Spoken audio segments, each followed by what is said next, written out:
Então, se Deus abriu as portas, entre, não faça que nem a Fran do passado, quando eu tinha meus 18 anos, que eu trabalhava numa loja, fiquei um ano, fui uma ótima vendedora, trabalhava muito bem, fazia muitas vendas, vendas boas, extraordinárias, conquistava os clientes. Eu era uma atendente maravilhosa, eu vendia calçado, então uma cliente quando chegava, ela sentava, eu me ajoelhava, colocava o sapato no pezinho dela. Quando chegava aquelas mulheres que eram um pouquinho mais gordas e não tinha um sapato que cabia no pé dela, eu fazia de tudo, eu revirava a loja, principalmente sandália que não fecha ali no arinho, eu baixava a loja, eu procurava até eu encontrar um sapato que coubesse no pé dela, e elas eram apaixonadas. Obrigada, meu amor. Elas eram apaixonadas por mim, porque eu fazia de tudo para que tudo desse certo para ela sair daquela loja feliz. Então, eu fui chamada para um novo, eu fui chamada para ser gerente, eu fui chamada para fazer diferente, para fazer o diferencial na loja, mas eu não tive coragem. Eu tive medo. Eu tive medo. Então, Deus tinha aberto uma porta para mim e eu, fugi, né? Deus me empurrou para frente. A paz maravilhosa, bom dia, seja bem-vinda, Natália. Entendeu? Então, Deus me colocou no novo e eu retrocedi por medo, né? Eu tinha ousadia, como eu disse para vocês, eu tinha ousadia para vender, ousadia para atendimento, que eu ia conseguir, eu batia todas as metas, mas na hora de ter ousadia para liderar, eu tive medo e eu retrocedi. Te mando, meu amor. Depois eu te mando ali no PV. Me chama no PV depois, senão eu vou esquecer, porque hoje o dia tá cheio por aqui. Tá? Então, se Deus abriu a porta para você e Ele está te empurrando para frente, vá com tudo. Não minimize o novo, não tenha uma grandeza do que Ele quer fazer. Eu lembro quando eu comecei a fazer os devocionais aqui, e eu tinha muito medo de abrir o devocional. Por quê? Porque o meu Instagram, o meu trabalho como mentora, a vida inteira foi para falar sobre emocional, sobre financeiro e sobre propósito de vida. Quando eu falava de propósito de vida, eu falava só sobre Deus, o que Deus poderia fazer na nossa vida. Mas eu não trazia versículo, eu não trazia essas coisas, porque eu pensava assim, e se alguém me fizer uma pergunta e eu não souber responder dentro da Bíblia? Deus não vai fazer nada na sua vida, Ele não vai te entregar nada na sua vida que você não possa carregar. Ele não vai dar nada para você que você não possa resolver. Ele não vai te dar uma casa grande se você não puder ter funcionários para cuidar. Ele não vai te dar um carro extraordinário se tu não tiver gasolina para pôr. Ou se você não tiver como pagar IPVA. Porque Deus vai te dar aquilo que você é capaz de aguentar. Porém, muitas das vezes a gente dá um passo maior que a perna e que é algo que não é possível a gente ter. Quando eu tive o sonho do carro, que eu queria o meu carro e eu coloquei no quadro dos sonhos, eu quero este carro aqui. Então eu olhei, e eu tô falando isso porque é um testemunho que eu já vivi. Eu olhei o carro era o carro dos sonhos, fui lá, coloquei o que eu queria aquele carro, e aí eu não me sentia merecedora de ter aquele carro, tanto é que eu levei um ano para tentar passar esse carro para o meu nome. Hoje eu vou passar esse documento para o meu nome. Hoje eu vou passar. Para vocês verem o quantas vezes a gente não se sente merecedor. E eu não passei aquele carro para o meu nome. Quando passou um ano, que eu fui passar o carro para o meu nome, deu uma situação lá que eu tive que passar o carro para frente e eu entreguei o carro, eu só passei passei o carro com o meu nome hoje e no mesmo dia, na mesma hora, no mesmo segundo, o carro foi para o nome de outra pessoa. Por quê? Porque se criou uma situação onde eu precisei dar o carro por conta de uma dívida. Tá? Por quê? Porque eu queria que o nome do Senhor fosse glorificado e não envergonhado. E é isso que eu sempre falo. A gente precisa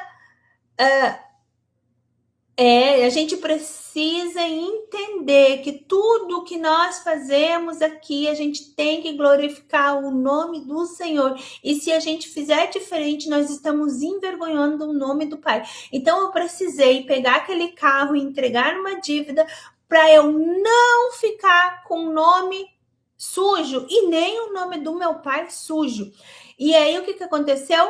Eu perdi o meu carro. Mas por que eu perdi? Porque eu dei um passo maior que a perna, tá? Eu não descrevi o que eu queria daquele carro. Hoje tá ali, ó. O meu carro dos sonhos está ali de novo, mas Deus sabe como que eu quero o meu carro. Eu quero o meu carro quitado, que eu possa pagar a gasolina, que eu possa pagar o IPVA, que eu possa andar com ele livremente para cima e para baixo, que o Senhor venha abrir portas para minha vida. É muito fácil, muito simples a gente chegar aqui e dizer: Senhor, dá para mim um carro dos sonhos. Mas você, o que você está fazendo para você ganhar mais, para você ter condições de pagar esse carro e manter esse carro ou essa casa? Ah, Senhor, eu quero a empresa dos sonhos. É muito fácil chegar aqui e pedir para Deus a empresa dos sonhos, mas você não se levanta de manhã para você ver o que precisa para construir a empresa, pesquisa que tu precisa fazer, a busca que tu precisa fazer, como que tu vai fazer, por onde vai começar, buscar alguém que já fez o que tu fez para conhecer através dela, buscar mentores que te ajudem, porque os mentores já passaram por essa situação. Por isso que eu me transformei em mentora, para eu ensinar as meninas como foi que eu restaurei o meu casamento após traições, mentiras, agressões, discussões. E foi assim que eu me transformei em mentora, porque eu comecei a trabalhar minha identidade, comecei a trabalhar o meu eu, comecei a viver uma transformação na minha vida, e após essa transformação, após essa mudança, eu entendi que eu precisava mudar, eu precisava transformar, eu precisava ser melhor, eu precisava descobrir o meu eu, a minha pessoa, para depois eu conseguir restituir, não é nem restaurar, porque eu já estava restaurando minha identidade, mas eu restituí um casamento.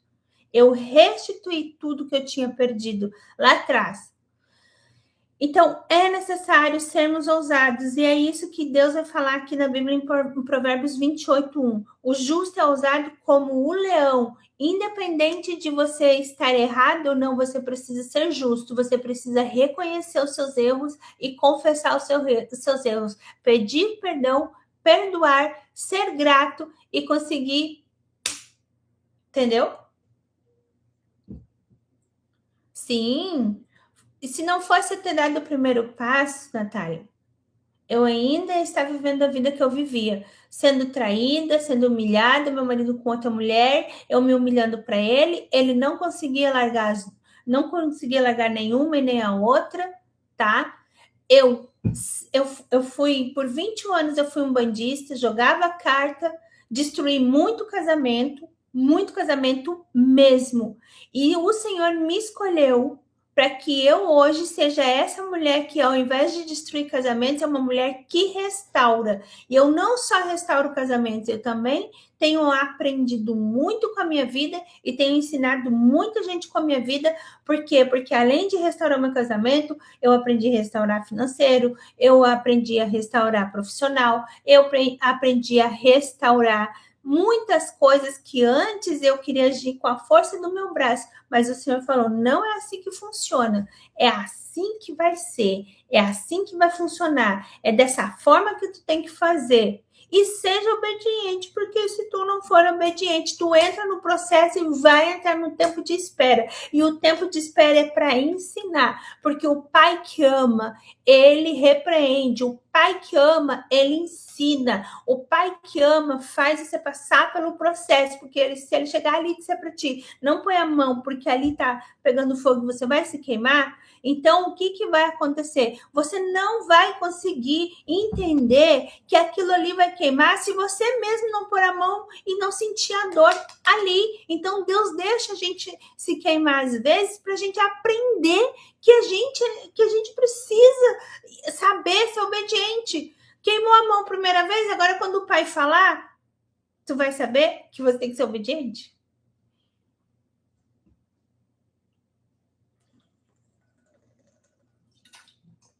Amém. Amém, maravilhosa. Amém.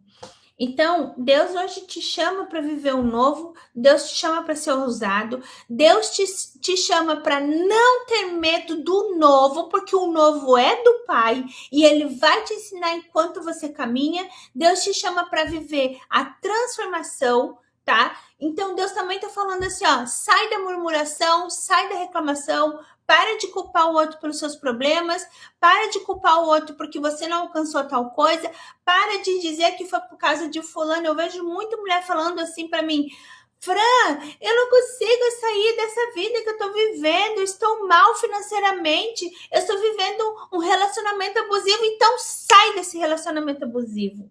Então sai dessa situação. Se tu tá vivendo dependente financeira dele e você já nem queria mais esse casamento, o que que tu tá fazendo que tu não foi buscar a sua profissão? O que que tu tá fazendo que você não começou a vender na internet? O que que tu tá fazendo que você não foi procurar um trabalho, não fazer um curso para o seu crescimento?